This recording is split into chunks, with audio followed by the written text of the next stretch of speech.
When I was in my 20s, a doctor told my parents that I could never have children. I was crushed, but my parents were even harsher. Instead of supporting me, they called me useless and treated me like a broken man. They told me no woman would ever stay loyal to someone who couldn't give her a child. Their words cut deeper than the doctor's diagnosis ever could. When I married Anna, I thought I had found a partner who loved me beyond my weakness. I had been honest with her about what the doctors had said, and she told me it didn't matter.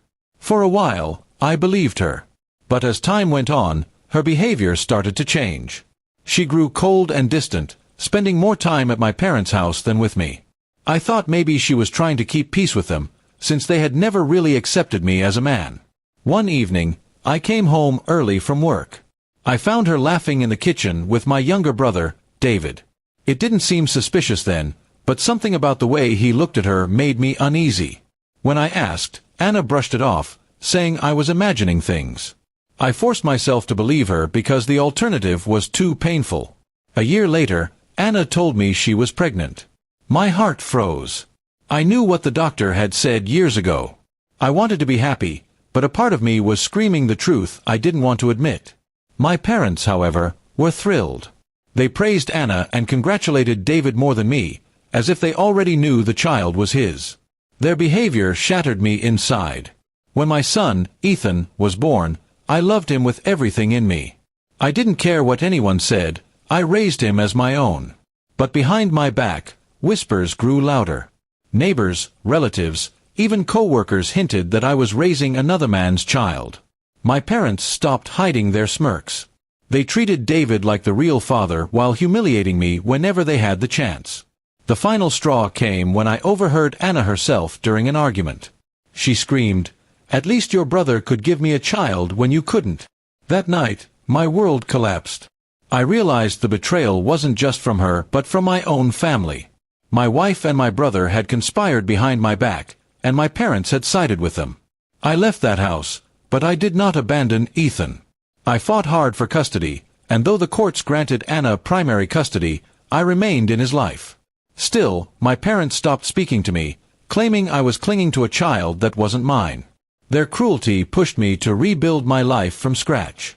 6 years passed. During that time, I worked tirelessly, advanced in my career, and made sure Ethan had everything he needed. I also saw specialists again because something inside me refused to fully accept what I had been told years ago. After months of tests, I learned the shocking truth. The first doctor had been wrong. I was not infertile at all. I was perfectly capable of fathering children. The realization was like fire in my veins. I had lived in shame for years because of a mistake. And because of that mistake, my wife had cheated, my brother had betrayed me, and my parents had disowned me. But fate wasn't done with them yet. One afternoon, Anna called me in panic. Ethan had gotten injured and needed surgery.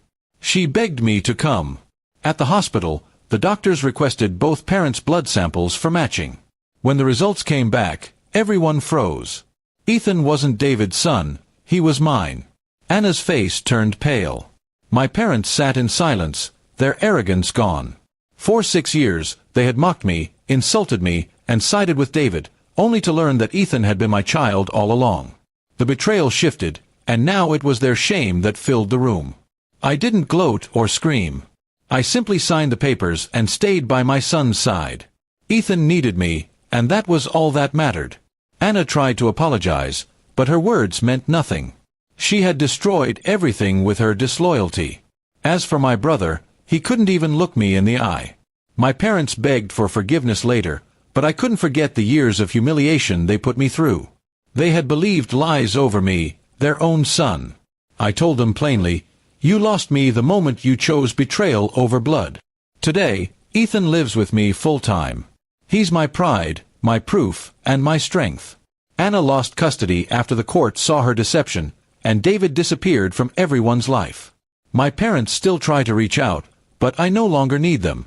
I built my life back without their love, and I'm stronger because of it. The truth took 6 painful years to reveal itself, but when it did, it gave me back everything I had lost: my son, my dignity, and my peace. And in the end, those who betrayed me were left with nothing but regret.